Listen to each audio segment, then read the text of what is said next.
em troca dos seus bens materiais. Levam-no à pobreza, tudo como Deus comercializasse seu amor e proteção. O nosso professor Kardec, nos Evangelhos, ele é claro: Deus não vende a sua bênção, nem a sua proteção. Dai de graça aquilo que recebeste de graça. Jesus diz para os apóstolos: expulsai os demônios, curai os leprosos,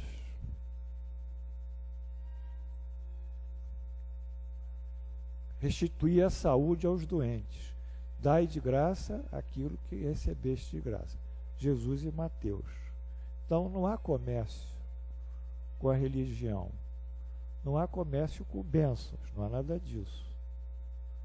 É uma coisa absurda, mas existe. Do ponto de vista cultural, os espíritos impuros foram transformados por alguns povos em entidades maléficas. Outros os designam pelo nome de demônios, maugênios, espíritos do mal. Muitos desses, nas épocas mais antigas, exigiam sacrifícios, e os sacerdotes, sem conhecimento de causa, sacrificavam até pessoas, até gente, humanos. Depois isso foi sendo substituído por sacrifícios de animais. Mesmo assim, isso ainda continua, como se Deus ou algum espírito mais esclarecido quisesse a morte de quem quer que seja, até mesmo de um animal, de uma pomba ou de um animal qualquer. Esses espíritos impuros é que é o problema. Quando encarnado, são os flagelos da humanidade. Seja qual for a categoria social a que pertençam, eles são o castigo da humanidade. Independe de categoria social e de poder econômico. E a superficialidade, as aparências das boas maneiras e educação não encobre suas verdadeiras intenções. Não adianta eles serem educados, eles serem aparentemente doces ou dóceis. Eles são hipócritas, mas isso não encobre, porque isso é descoberto os livrando da crítica e da rejeição da sociedade. São marginais encontrados em todas as camadas da sociedade. Está cheio de espírito impuro o mundo, encarnado. Isso se deve por sua natural tendência ao vício e ao mal. Eles já encarnam com essa tendência. São produtores de paixões vis e degradantes. A sensualidade, a crueldade, a malícia, a hipocrisia, a cupidez, a avareza sórdida, a crueldade. Fazem o mal por prazer, sadismo. Na maioria das vezes, sem motivo e por ódio ao bem. Buscam preferentemente as pessoas honestas. São, pois, quando encarnados, os criminosos, os corruptos e corruptores, toda essa triste população que faz parte da humanidade. Então, nós entendemos o nosso drama. O nosso drama.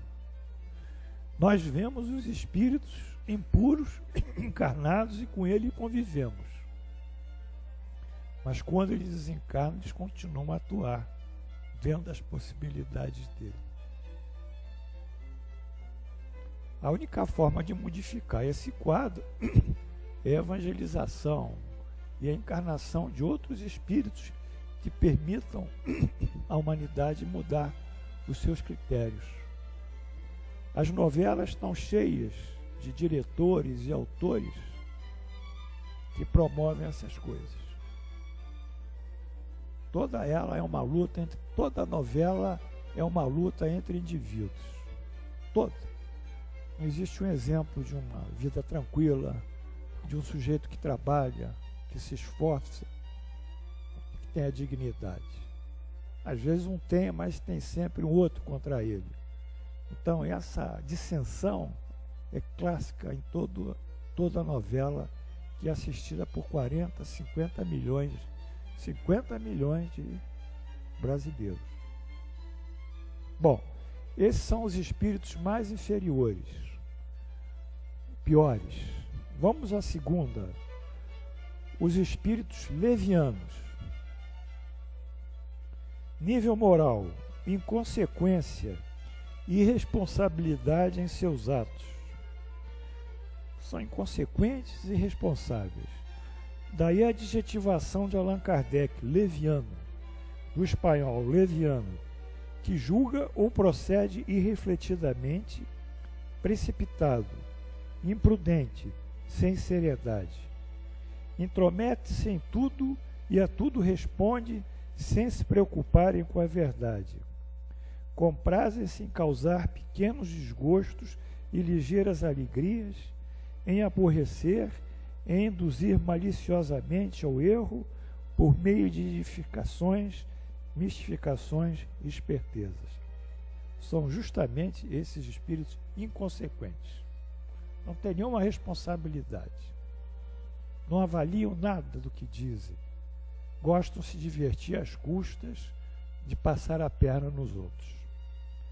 A essa classe pertencem os espíritos vulgarmente designados de doentes, trasgos, gnomos, diabretes. Um caso. Consultado um espírito por uma jovem adolescente sobre o seu noivo, disse, coitada da menina, aí pegou logo um leviano. Ele é um bom rapaz, minha filha. Bom rapaz, mas tem muitos defeitos. Não gosta de tomar banho. Acha que o banho lhe dá muito trabalho. Gosta de beber com os amigos e chegar de madrugada, nem sabendo a hora. E tem até mania de fazer fofoca nas redes sociais. Que tal você casar com uma pessoa assim? Será que na lua de mel ele vai fugir para o computador e ficar vendo filmes pornográficos? Abra os olhos, minha filha. Acabou com o cara. Ele não quer saber.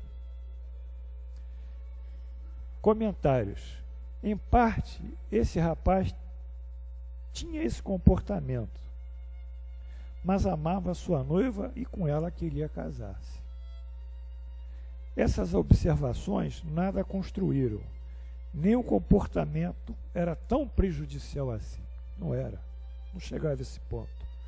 O casamento e o amor da noiva se incumbiriam de modificar o rapaz. Melhor teria sido a moça não ter escutado o espírito, porque o próprio casamento ia dar uma realidade nova para ele. A relação de amor com a menina, ela ia reconstruir e ajudá-lo nesses defeitos que não são graves, mas o sujeito, o espírito, apavorou.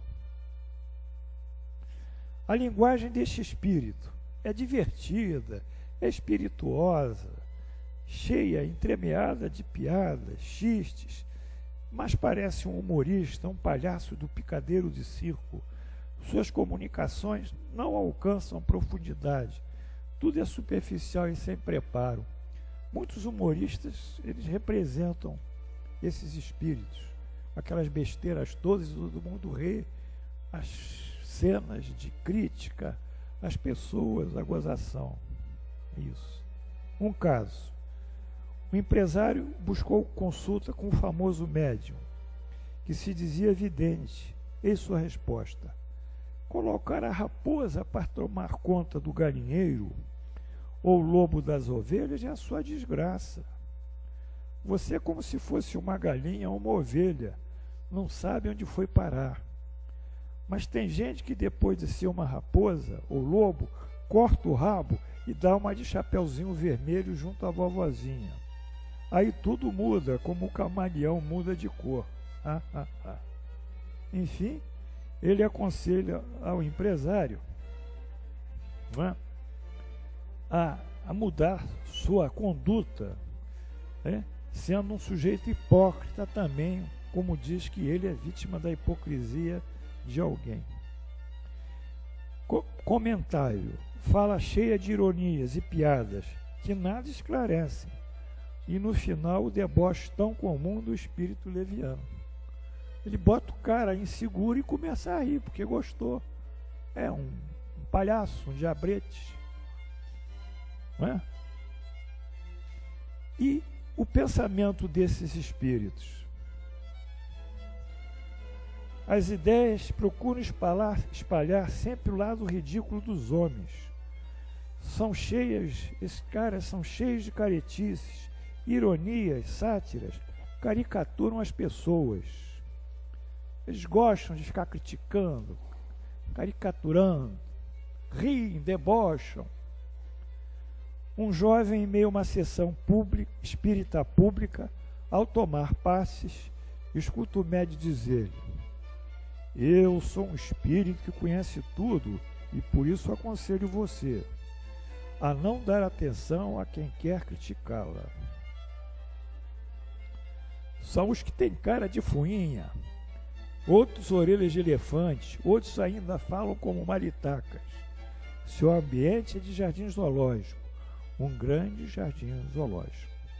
Então ele quer dizer que a moça estaria dando ouvido a críticas, mas essas pessoas que criticam são caricaturadas, ou seja, a crítica caricatural é grotesca, comparado às pessoas aos animais. Isso todo momento tem. Aliás, esses levianos, muitos são humoristas, né? Humorista mesmo, quando encarnam, né? Que vivem de piadas, de xistes, e outros até, sem procurar dizer nome, falam até só pornografia. Você vai no teatro, você fica horrorizado com o texto. Falam tanta besteira, tanta pornografia, e todo mundo vai rindo daquelas inconsistências. Bom, eis aí os levianos, que também é uma outra classe que nós estamos abordando. A dos espíritos pseudo-sábios, esses são os mais perigosos. Esses têm a capacidade de fascinar. Quantas pessoas me procuraram e disseram: professor, eu estou psicografando dia e noite. Falei: tem coisas maravilhosas. Falei: muito bem, pode trazer para eu ver. Era um apanhado de coisas absurdas. E a pessoa se dizia enviada por um espírito superior que psicografava e dava informações superiores. Ela era vítima de uma obsessão, era fascinação. Outros fascinados julgam que vão inventar uma nova religião, vão libertar o mundo disso, criar situações inéditas. É uma tragédia. Esses pseudo-sábios são perigosíssimos, porque eles são intelectualizados. O nível moral, falsos conhecimentos. Conhecimentos bastante amplos, porém julgam saber mais do que sabem. São os espíritos que têm explicações para tudo, mas o que dizem carece de comprovação e veracidade. Quando contraditos ou mesmo questionado, evidenciam presunção e orgulho e o ciúme. Não me questione. É muito comum isso. Siga o que eu determino. Quantas vezes eu ouvi isso? Quantas vezes você ouviu isso, Carlos?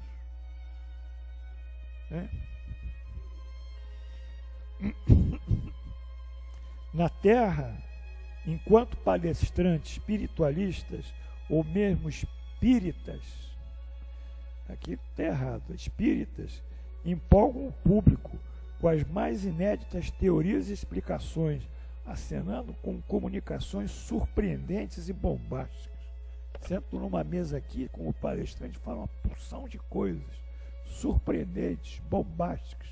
sem nenhuma consistência e sem nenhum cruzamento com as informações dadas pelos espíritos superiores. Não casam o que ele diz com o que os espíritos ensinaram a gente. A Terra vai acabar, pronto. Eu posso provar que o eixo de gravitação da Terra vai inclinar e com isso a temperatura vai ficar diferente e com uma modificação climática todo tipo de vida vai morrer.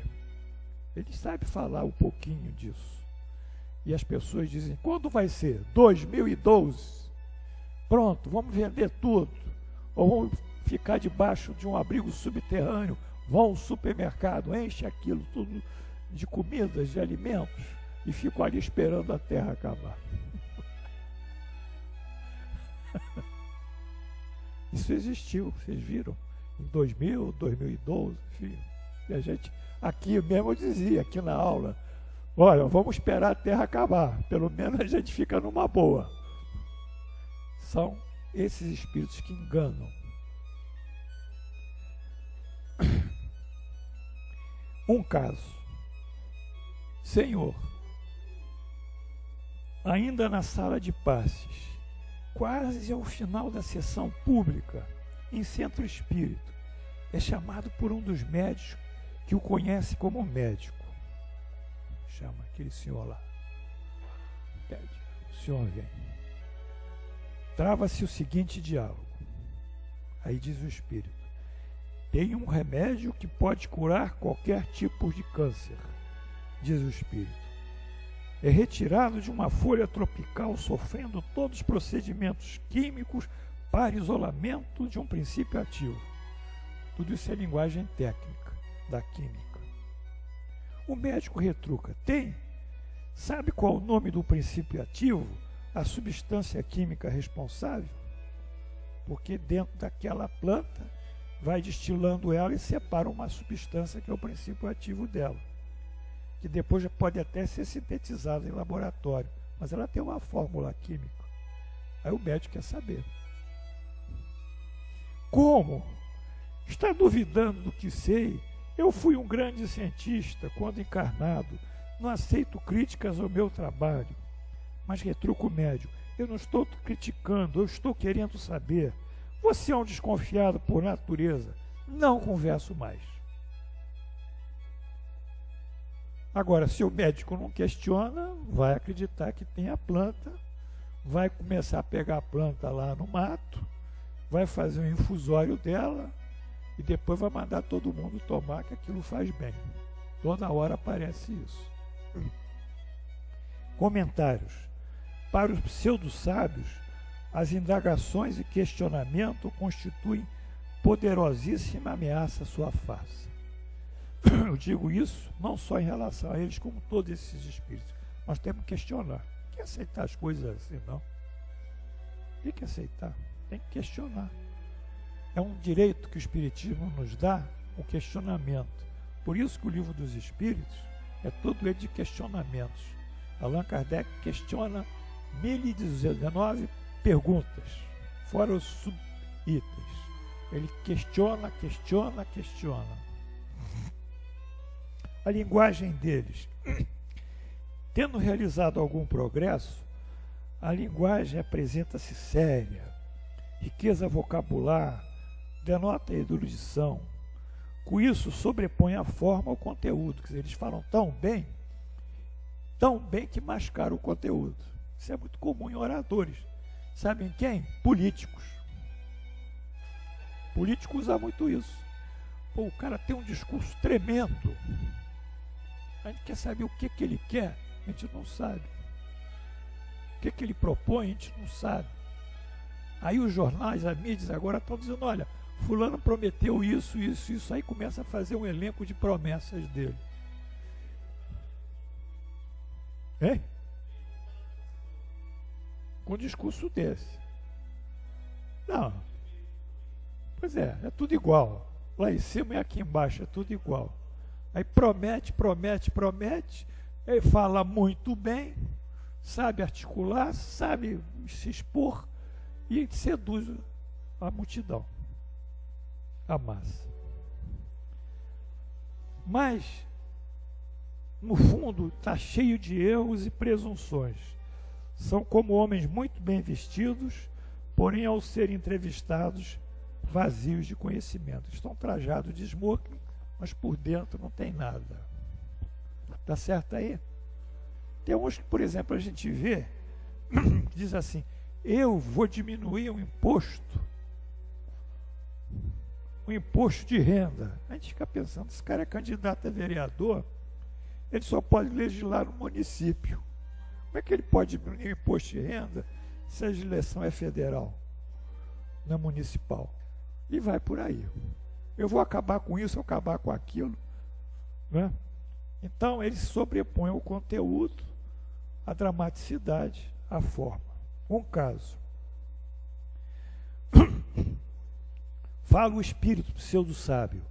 Como é de conhecimentos gerais, há 4 únicas forças na natureza, tudo concordantemente às pesquisas da física moderna: eletromagnética, nuclear fraca, nuclear forte e gravitação. Porém, ao longo das minhas pesquisas, descobri uma nova e quinta força, que estarei aqui. Eu não posso rir, senão eu danço também. Por favor, aqui nesse centro aplicado para vocês, vou fazer isso aqui. Peço que todos sigam o seguinte ritual. Usem no pulso direito, no pulso, um bracelete de cobre, no pescoço um colar de alumínio, e ao deitar, deixe um copo d'água à cabeceira com um pedaço de carvão. Pô, isso é tão comum, tão comum.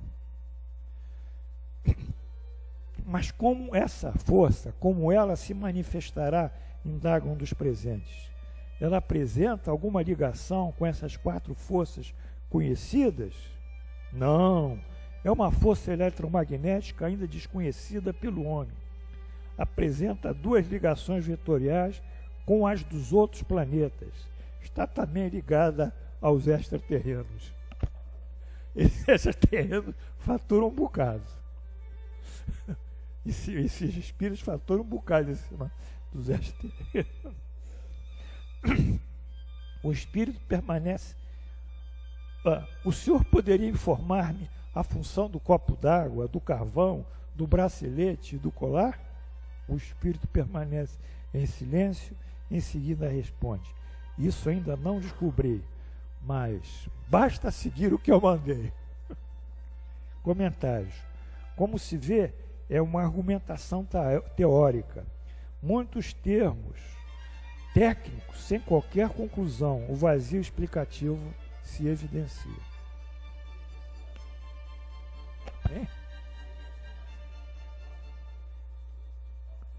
Não, a Umbanda tem isso, mas é diferente. Não é assim. Não é? É um aconselhamento e manda fazer o trabalho, mas não é assim.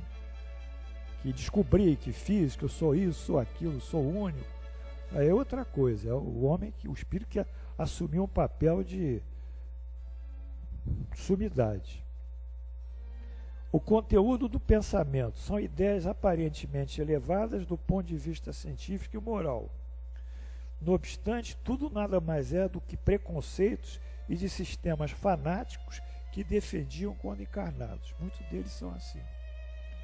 Verdadeira mistura de algumas verdades com erros mais absurdos, em que despontam a obstinação e o autoritarismo que não puderam livrar-se. Tá? Então eles desencarnam e continuam com os mesmos preconceitos, as mesmas ideias que tinham aqui. Vamos ver um caso bonito, mas não pode rir, porque se rir eu não represento isso. Mas é gozar, para nós é. Um caso. Fala o pseudo-sábio, o espírito pseudo-sábio. Sempre preocupei-me com a evolução moral da humanidade, tangida pelo Cordeiro de Deus, Jesus, cujo fiel representante no mundo é a eminência papal. O centro de todos os interesses espirituais da humanidade convergem para a mais respeitosa e elevada instituição, a Igreja. Sua regência, como de conhecimento geral, encontra-se sediada na Santa Cidade do Vaticano. Posso vos dizer contundentemente, fora da igreja não há salvação. Aí ele falou bonito e fechou com um absurdo. Mas foi bonito. Comentários. Eis aí a fé fanática, quando ele estava encarnado, que ignora as demais religiões do mundo. Somando, quando excluídos católicos, 6 bilhões de indivíduos, que a seguirem esse pensamento estarão todos irremediavelmente perdidos, sem salvação. Então morreu todo mundo, né? Os chineses, mais os indianos, mas todo mundo não tem vez. Todos esses estão perdidos, né? Espírita, nós estamos ferrados também. Estamos mal, Jorge, a situação nossa está russa. Bom, mais uma classe. Mas esses empolgam, hein? Esses pseudo-sábios sabem falar. Isso aí você sabe. Espíritos neutros, nível moral.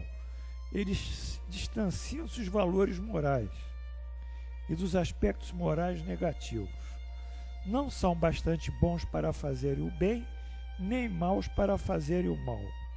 Inclinam-se indiferentemente, tanto para um quanto para o outro, ou para o bem ou para o mal. Poderia chamá-los de amorais. Vamos ver o que é moral. A moral do grego, a privação, e do latim morale, relativo a costumes. A ausência de moral, que não é a favor nem contrário à moral. Disso do homem, sob cuja conduta os juízos do bem e do mal não têm influência. Então é a moral. Pode acontecer tudo, virar hipopótamo, lobisomem, ele não vai julgar nada. Pode acontecer, esses conduzem geralmente à anarquia, né? Porque como eles não têm um juízo de valores, eles deixam as coisas tão distendidas que vai repercutir numa falta de organização até social, que é a proposta dos sistemas anárquicos. Cada um vai fazer o que quer. Um caso. Questionando-se um espírito neutro sobre sua posição sobre o aborto, respondeu: nada tenho a dizer. Cada um deve fazer o que achar melhor. Pronto, Jorge. Sai fora. Não quero saber disso não. Não quero saber. Da mesma forma, em outro momento, sobre a degradação do meio ambiente com a destruição da floresta, matas virgens e todo um ecossistema. Da mesma forma, cada um é dono da sua vontade. O que tem o mesmo interesse é poder voltar à terra, pois até hoje não me esqueci dos prazeres que lá gozei. É isso que ele é.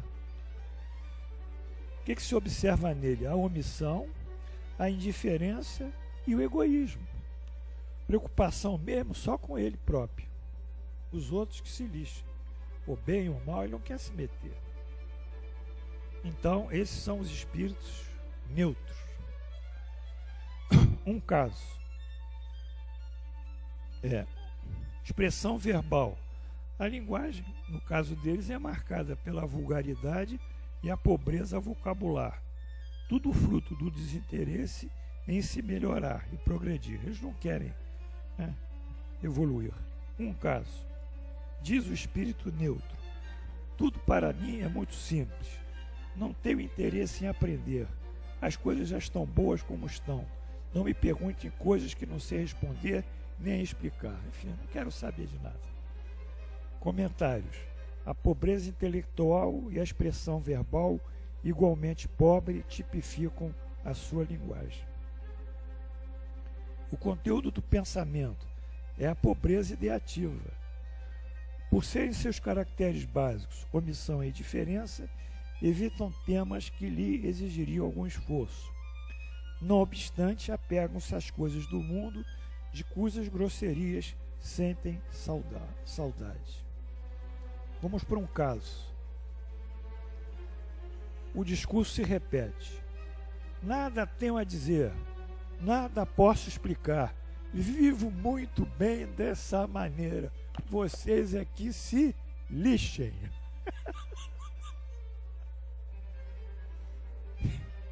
Comentários. A pobreza ideativa e o desinteresse por tudo tipificam a moralidade. É o seu selo de identificação. Ficam ali, como ele disse, em cima do muro, porque não querem ter problemas com ninguém. Acende uma vela para o diabo e outra para Deus. Vão para um lado e vão para o outro. Como a biruta, ali nos aeroportos. Ela roda de acordo com o sentido do vento. Esses são os neutros.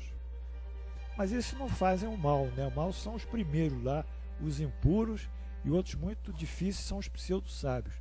Esses são realmente que prejudicam uma casa espírita, e quando assumem assim um cargo de liderança, eles vão levando a casa espírita para um caminho muito errado, com valores muito errados. E finalmente, a última classe dos espíritos imperfeitos são os espíritos impuros ou perturbadores. Esses espíritos, pode-se dizer, não formam uma classe distinta pelas suas qualidades pessoais, ou seja, não apresentam nível moral, expressão verbal e conteúdo de pensamento definido. Pode pertencer a todas as classes da terceira ordem. Pode. Mas o que caracteriza eles, com a sua adjetivação aqui indica, batedores, perturbadores, são aqueles que produzem efeito físico, tais como pancadas, movimentos e deslocamentos anormais de corpos sólidos, agitação de ar. Modernamente são chamados de poltergeist. Vocês já devem ter visto isso, não é? Bate a porta, fecha a porta, arrasta a corrente e tal, faz uma confusão, né? Assusta a pessoa, a casa é mal assombrada, está cheia de espírito batedor lá. Eu vou rezar, reza. Não é rezar. Vamos trair eles, vamos doutrinar esses batedores. Vamos dar um jeito ali, né? Bom, é uma graça, mas é tragicômico, né? No fundo, né? Bom, vamos ver o que é poltergeist. Vem do alemão. Polter é barulho e geist é espírito. Espírito perturbador que se compraz em manifestações ruidosas e desordenadas. Afiguram-se mais apegados à matéria do que outros espíritos e parecem ser os agentes principais das vicissitudes dos elementos do globo, quer por sua ação sobre a água, o fogo, os corpos sólidos ou nas entranhas da terra. Reconhece que esse fenômeno não se deve a uma causa fortuita ou física, quando denota um caráter intencional e inteligente. Nós vimos isso aqui numa aula, né? Sobre a influência dos espíritos no mundo corpóreo. Vimos isso.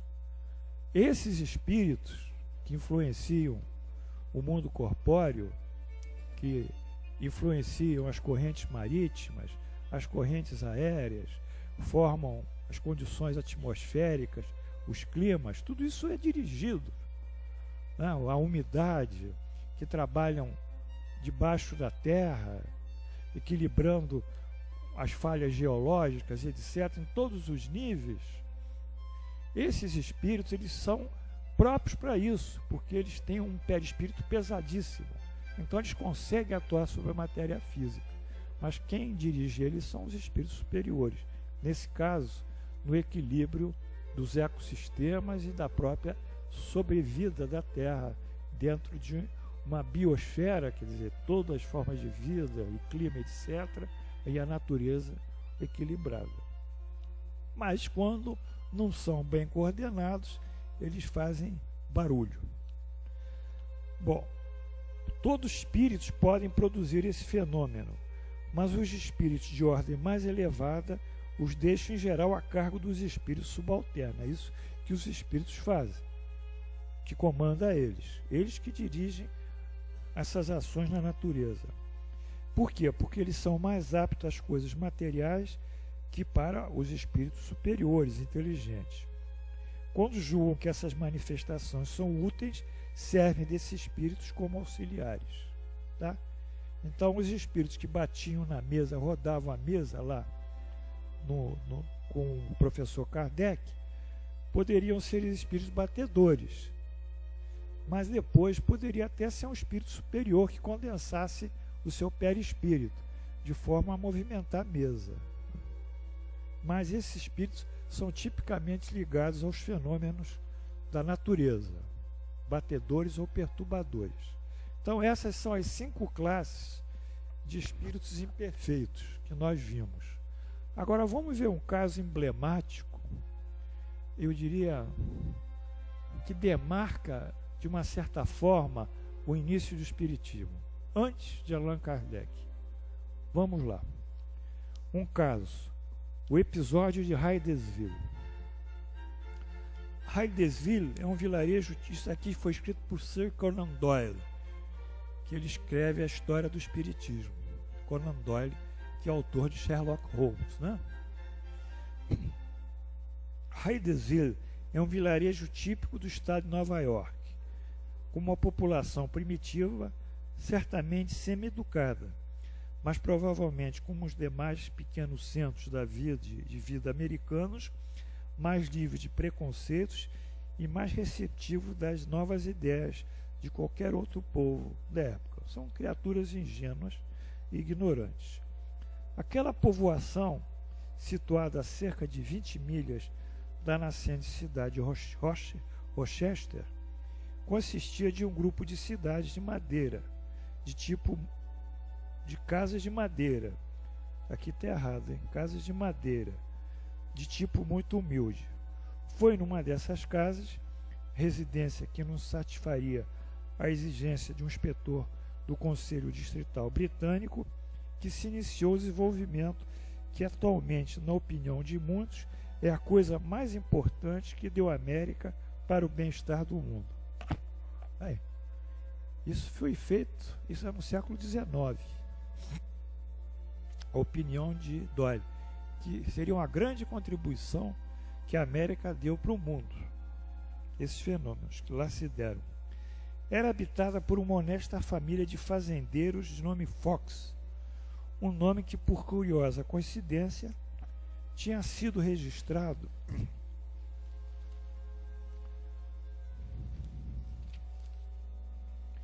na história religiosa com o do apóstolo dos Quaker. Quaker é uma seita protestante que tinha nos Estados Unidos, ainda tem até hoje, os Quaker. Além do pai e da mãe e de religião metodista, havia 2 famílias morando na casa, filhas, morando na casa ao tempo que as manifestações atingiram a tal intensidade que atraíram a atenção geral. Eram as filhas Margaret, de 14 anos, e Kate, de 11. Havia vários outros filhos e filhas que residiam ali, uma das quais, Leah, que ensinava a música em Rochester, que deve ser citada nessa narrativa. A casinha já gozava de má reputação. Os fatos tinham sido coligidos e logo publicados, quer dizer, ela dava barulhos, antes da família Fox ir habitá-la, alugá-la. Naquela época tudo era de madeira, tá? As casas eram de madeira. Assim passaríamos ao tempo da residência da família Fox, que alugou a casa em 11 de dezembro de 1847. Só no ano seguinte que os ruídos notados pelos antigos inquilinos voltaram a ser ouvidos. Consistiam em ruídos de arranhaduras. Tais ruídos pareciam sons poucos naturais para serem produzidos por visitantes de fora, se quisessem advertir-nos de sua presença à porta da vida humana e desejasse que essa porta lhe fosse aberta. Não eram produzidos por nenhuma pessoa que gostaria de entrar na casa. Exatamente esses arranhões, todos desconhecidos desses fazendeiros iletrados, tinham ocorrido na Inglaterra em 1661 em casa de Mrs. Mompesson em Tilwood. Esses arranhões também são registrados por Melanchthon como tendo sido verificados em Oppenheim, na Alemanha, em 1520. Também foram ouvidos em Ipswich Vicarage, em 1716. Aqui o foram mais uma vez, o porvim tiveram a sorte de ver a porta abrir-se. Quer dizer, não era a porta para os físicos, para os humanos, era para os espíritos. Parece que esses ruídos não incomodavam a família Fox até meados de 1848. Nós sabemos muito bem que Allan Kardec ele começa a pesquisar o espiritismo. A primeira pesquisa dele datam de 1855, 55. Ou seja, isso aqui é 1848. 48 para 55 é um número de 7 anos. E já na França eles chamavam isso de espiritismo americano. Era um espiritismo americano, não era o que eles praticavam. E esse espiritismo americano, por razões de idioma, migrou para a Inglaterra em seguida. Bom, dessa data em diante, cresceram continuadamente de intensidade. Às vezes eram simples batidas, outras vezes soavam como o arrastar de móveis. As meninas ficaram tão alarmadas que se recusavam a dormir separadamente e iam para o quarto dos pais. Finalmente, na noite de 31 de março, houve uma erupção de inexplicáveis sons muito altos e continuados nessa noite. Foi nessa noite que um dos grandes pontos de evolução psíquica foi alcançado.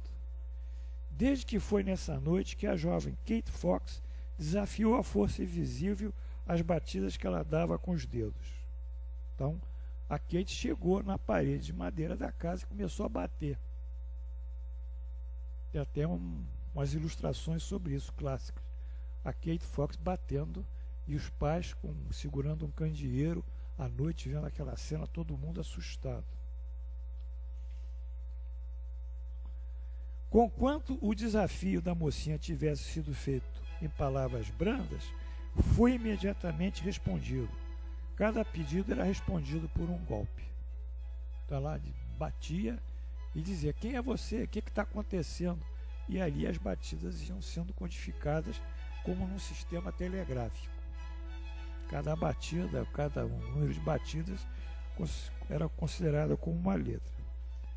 Haviam muitas forças inexplicadas no mundo, mas aqui estava uma força que pretendia ter às suas costas uma inteligência independente. Isso era a suprema significação de um novo ponto de partida. É o que Allan Kardec mais tarde chamou de fenômenos físicos inteligentes, porque esses efeitos físicos respondiam às perguntas que ele formulou. Então, esse caso aqui nós trouxemos de Hydesville, desses espíritos perturbadores e batedores, como um caso emblemático para a doutrina espírita. Um caso emblemático que todos nós devemos conhecer, sobretudo aquela família ignorante, Quaker, uma dissidência dos adventistas, absolutamente rígidos, fazendeiros, iletrados, que jamais poderiam conceber qualquer coisa. E o caso das irmãs Fox se tornou totalmente documentado pela imprensa da época e criaram-se diversos forças-tarefas de investigação. E todas disseram não haver fraude. Então esse aqui é o ponto que marca o início do espiritismo moderno, em que Allan Kardec consolida bem com o Livro dos Espíritos, anos após, em 1857. Então, pessoal, nós tivemos aqui assim, navegamos juntos sobre a variedade de espíritos que existem. E como nós estamos expostos pela nossa falta de cultura espírita, ou pelo nosso desconhecimento dessas particularidades, não é, Fábio? A achar que aquilo tem razão. Eu, pessoalmente, eu vou dizer a você, meu pai faleceu em 1964. Não, peraí, o negócio está ruim. 1984. Quer dizer, 1984 são 26 e 13, 12, 13, 30 e 39. 29. Quantas vezes meu pai deu uma mensagem para mim? Quantas, Paulão? Nenhuma que eu confiasse. Logo que meu pai faleceu, começou aqui a todo mundo a mensagem do papai. Papai vinha aqui, frequentava, financiava, era um benfeitor da casa. Tacavam mensagem dele. Mas nenhuma que autenticasse. Depois veio um médium, disse, olha aqui o seu pai, papapau. Falei, vem cá, eu mentalizei, se é meu pai, diz a casa que eu morava, a rua, o endereço do prédio, o andar. Diz alguma coisa, papai, que mostre que você é meu pai, porque eu não sei. Você está falando em caridade, em bondade, nessas coisas conceituais do espiritismo, que todo médium fala, prega, mas você não consegue dar consistência de forma concreta a tudo isso. São ideias, são conceitos. Fala alguma coisa que identifique. Nunca. Vou ao Uberaba, vou falar com fulano, vou falar com Beltrano. Não anda. Não anda. Por quê? Porque, não sei, o meu caso foi esse. É um depoimento pessoal. Nunca falou. Fui a algumas sessões, etc. Já diziam que chegava um médium, uma rosa branca, aqui uma rosa, o seu pai está dando para você. Aí chegava me ouviu do meu filho, isso. Falei, pô, peraí, não é assim. Pois não. Sonho sim. Aí ele se comunicou comigo por sonhos, né? Apresentava-se em sonhos. Aí foi diferente. E sempre em situações críticas, situações difíceis, brigas familiares que ele apresentou e disse que o interesse dele era acabar com aquela briga familiar. Aí ele se apresentou. E depois que a gente resolveu na justiça, Marquinho, sabe por quê, né? Espólio. Né? Sabe o que é espólio? Herdeiro, herança? Depois que nós resolvemos isso na justiça, o velho apareceu com um terno branco de casimira, sapato branco, uma gravata bonita, um prendedor de gravata com uma pérola na ponta, como ele andava. Aí apareceu. Então, ele dá algum tipo de sinais em momentos críticos meus. Isso eu sei. Agora, nenhum médium conseguiu identificá-lo. Coisa que eu vi em Uberaba um montão de vezes, com Chico Xavier e com Bacelli. Bacelli é um bom médium, só que ele às vezes se perturba. Mas eu tive uma ocasião que foi maravilhosa. A casa dele é o Centro Espírita Pedro e Paulo, o nome da casa. Casa Espírita Pedro e Paulo. Aí todas as quartas-feiras ele tinha uma sessão pública em que ele recebia aquelas pessoas que perderam parentes, regra geral jovens, ainda muito jovens. E ele sentava na ponta da mesa, tinha um microfone ligado a um gravador, tinha uma fitinha que gravava o que ele ia dizer, e nós íamos falando aqui, a turma que estava na mesa, ia fazendo palestras, né, para manter uma vibração e dar sustentação a ele, lendo os evangelhos e ele psicografando. Ficou assim, não sei, talvez meia hora, 40 minutos. Terminou, pegou o primeiro papel e começou a ler. Minha mãe, você pensa que eu morri por suicídio, eu me suicidei, mas você esqueceu que eu tomava barbitúrico, que eu tinha epilepsia? Vai batendo de frente. Naquele dia eu tomei uma dose maior e desmaiei dentro do quarto. Aí tive uma parada respiratória e morri. Todos vocês acreditavam que eu tinha me suicidado. Mamãe, manda abraço. A irmã deu o nome da irmã, a tia tal, não sei o que, a avó, não sei o que, deu para todos os parentes. Autenticou. Essa foi uma. Foi uma porção dessas que eu vi. A outra foi uma família Nisei. Você sabe que isso que é Nisei, né? Descendente de japonês. É tudo nome complicado. Jung, Pung, Fung, Fung. Vai por ali. Chegou aqui e contou. Mamãe, quando aconteceu aquele acidente, o carro bateu na estrada e eu morri, vocês ficaram numa situação difícil. Mas eu posso dizer que esse era o meu destino. Fala para a mamãe, para o tio Jung, para o outro Fung, né? E foi por ali. Foi descrevendo, dando os nomes a todo mundo e todas as situações. Vocês consolam a minha irmã, não sei o quê, e acabou. Aí pegou aquele papel psicografado, entregava a fita. A fita. A fita vinha, porque ninguém ia entender, ele é psicografia dele. Mas a fita o iam ouvir. E a pessoa chegava e eu via ali. Eu comecei a chorar também, emocionado, porque veio o Nisei lá, o pai, e o pai disse assim, isso foi emocionante para o Bacelli, Deus lhe pague. Aí eu pensei, mas só Deus é que pode pagar isso. Não tem ninguém no mundo que possa pagar isso que ele fez. Mostrar que o filho não morreu, que o filho vive. Vai dar uma nova esperança a essa família. E assim adiante com Chico Xavier, que tem uma fase da mediunidade dele chamada Consoladora, que ele psicografa só criaturas jovens que desencarnaram por acidente. Mas isso são casos raríssimos.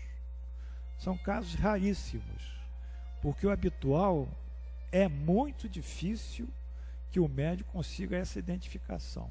É muito difícil.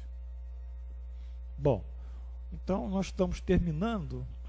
Eu agradeço a vocês mais uma vez, peço desculpas, mas o Tari Allan Kardec, pelo menos ficou a fotografia dele aí para nos ajudar. E eu espero que vocês começem a cair na real, depois dessa aula. Não é, Renata? Hein, Fábio? Todo mundo cair na real. Não é, Paulão? Certo assim?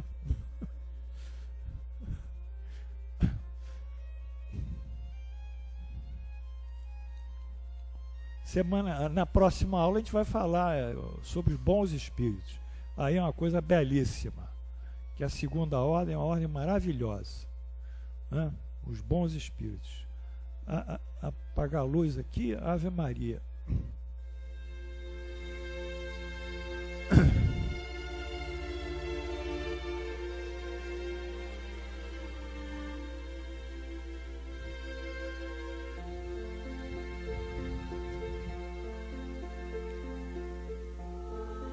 Senhor Jesus,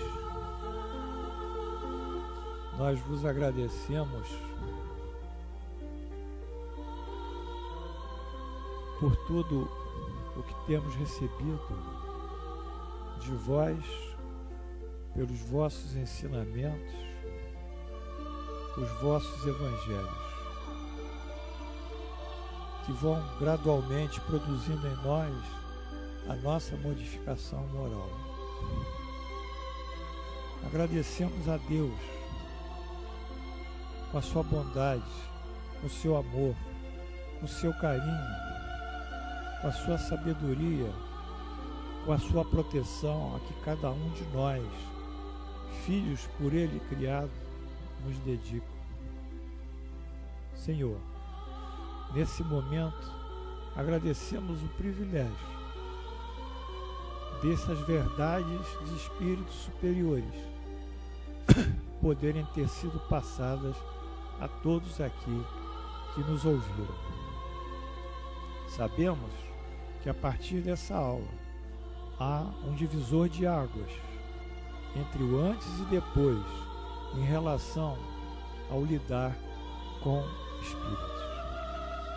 Mestre amado, peço por Fátima Bittencourt Davi, está em tratamento de câncer de intestino. Vamos ver se ela seja ajudada pelos espíritos amigos. Eu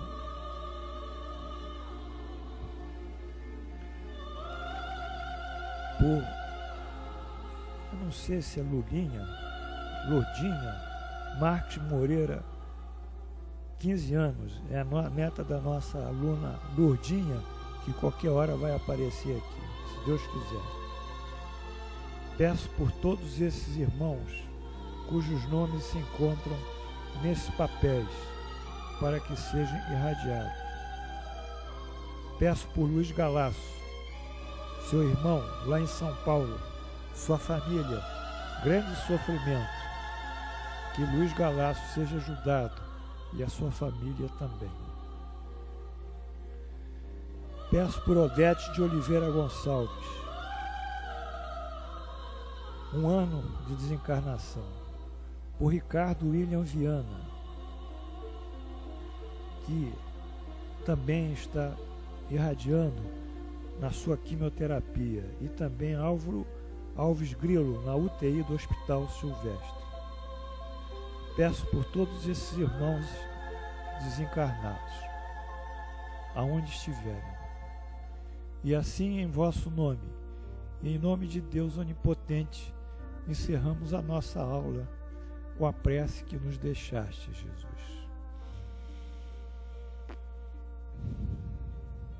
Pai nosso que estais no céu, santificado seja o vosso nome, venha a nós o vosso reino, seja feita a vossa vontade, assim na terra como no céu. Pão nosso de cada dia nos dai hoje. Perdoai as nossas ofensas, assim como nós perdoamos aqueles que nos têm ofendido. E não nos deixeis cair em tentação, mas livrai-nos do mal. Assim seja. Amém. Em nome de Jesus, estamos aqui vendo Frei Luiz com 2 fileiras de franciscanos e ele no meio. Os franciscanos carregam umas velas acesas e Frei Luiz nos pede para que tenhamos o ensejo de dar essa aula, essas aulas sobre as classificações e dos espíritos, a classificação dos espíritos, que possamos dar aqui em dias especiais para os médiuns da casa. É o pedido de Frei Luiz. Que Deus nos abençoe, e nós agradecemos a Frei Luiz que nos ajudou e nos tem ajudado muito. Assim seja. Amém.